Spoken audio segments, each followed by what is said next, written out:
తెలంగాణ రాష్ట్రంలో గురు శుక్రవారాల్లో కొన్ని జిల్లాల్లో అక్కడక్కడ వడగాల్పులు వీచే అవకాశం ఉందని హైదరాబాద్ వాతావరణ కేంద్రం హెచ్చరించింది. కొన్ని జిల్లాల్లో గరిష్ట ఉష్ణోగ్రతలు 2 నుంచి 3 డిగ్రీల వరకు పెరిగే సూచనలు ఉన్నాయని వెల్లడించింది. రాగల 3 రోజుల్లో కొన్ని జిల్లాల్లో తేలికపాటి నుంచి ఒక మోస్తరు వర్షాలు కురిసే అవకాశం ఉందని పేర్కొంది. శనివారం ఉరుములు మెరుపులతో పాటు గంటకు 30 నుంచి 40 కిలోమీటర్ల వేగంతో ఈదురు గాలులతో కూడిన తేలికపాటి నుంచి ఓ మోస్తరు వర్షాలు పడొచ్చని వాతావరణ కేంద్రం వివరించింది.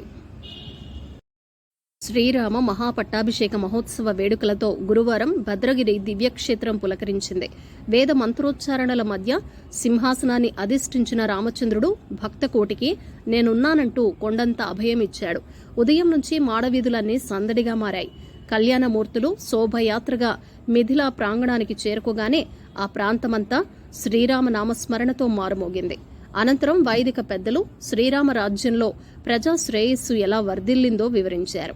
గోదావరి నుంచి తీసుకొచ్చిన పుణ్య జలాలను భక్తులపై చల్లి ఆశీస్సులు అందించారు. సీతమ్మతో కలిసి స్వామివారు రాజాదిరాజుగా దర్శనమిచ్చారు. ఖడ్గం చేతబట్టి కిరీటాన్ని ధరించిన రాముల వారిని చూసి భక్తజనం మురిసిపోయింది. తన తదుపరి చిత్రం రత్నం ప్రమోషన్స్ కోసం హైదరాబాద్లో సందడి చేశారు నటుడు విశాల్. ఇందులో భాగంగా ఆయన వరుస కార్యక్రమాల్లో పాల్గొన్నారు. తాజాగా జరిగిన ఓ ఇంటర్వ్యూలో తన సినిమాకు సంబంధించిన విశేషాలు పంచుకున్నారు. అనంతరం తమిళనాడు చిత్ర నిర్మాతల మండలి తనకు రెడ్ కార్డు జారీ చేయడంపై స్పందించారు. ప్రొడ్యూసర్స్ కౌన్సిల్ కి గతంలో తాను ప్రెసిడెంట్గా వర్క్ చేశానన్నారు. నాకు తెలిసినంత వరకు రెడ్ కార్డ్ అనేది ఫుట్బాల్లో ఇస్తారు, సినిమాల్లో కాదు. సినిమాలు తెరకెక్కించకుండా ఖాళీగా కూర్చునే వాళ్లే ఇలాంటివి ఆలోచిస్తారన్నారు. సినిమాలు తీసేవారు ఎవరూ ఇలా ఆలోచించరని అన్నారు.